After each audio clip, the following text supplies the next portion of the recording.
Kasus di Konawe Selatan misalnya Pak, itu kan mencederai restoratif justice sebenarnya.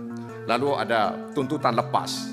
Sebagian orang mengatakan ini jaksa mau cari selamat. Kasus Guru Supriyani ternyata mendapat perhatian penuh dari sejumlah anggota DPR RI. Salah satunya adalah anggota Komisi 3 DPR RI dari fraksi Partai Keadilan Sejahtera, Muhammad Nasir Jamil.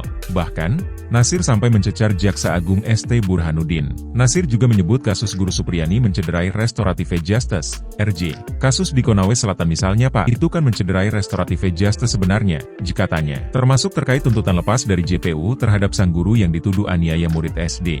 Lalu ada tuntutan lepas. Sebahagian orang mengatakan ini jaksa mau cari-cari selamat ya. Cari selamat karena sudah menjadi perhatian masyarakat, jelasnya. Kemudian, ya tentu saja ada kritik sana kritik sini dan sebagainya. Sehingga jaksa kemudian menuntut lepas dan berharap hakim bisa memvonis lepas begitu.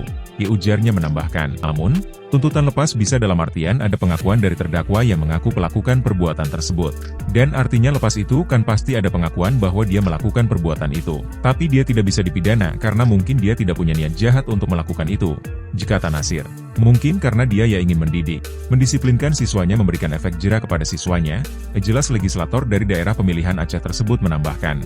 Dia pun menyinggung upaya restoratif justice, RJ, yang dilakukan dalam proses awal kasus tersebut. Tapi kalaulah sejak awal ini dirjekan dengan berbagai macam cara, meskipun kami menyadari bahwa memang ada upaya-upaya ke situ tapi memang ini agak sulit dilakukan, ujarnya. Tapi paling tidak dalam pandangan kami Pak Jaksa Agung, Konawe Selatan itu dalam tanda kutip mencederai sedikit ya upaya-upaya restoratif justice yang kita lakukan.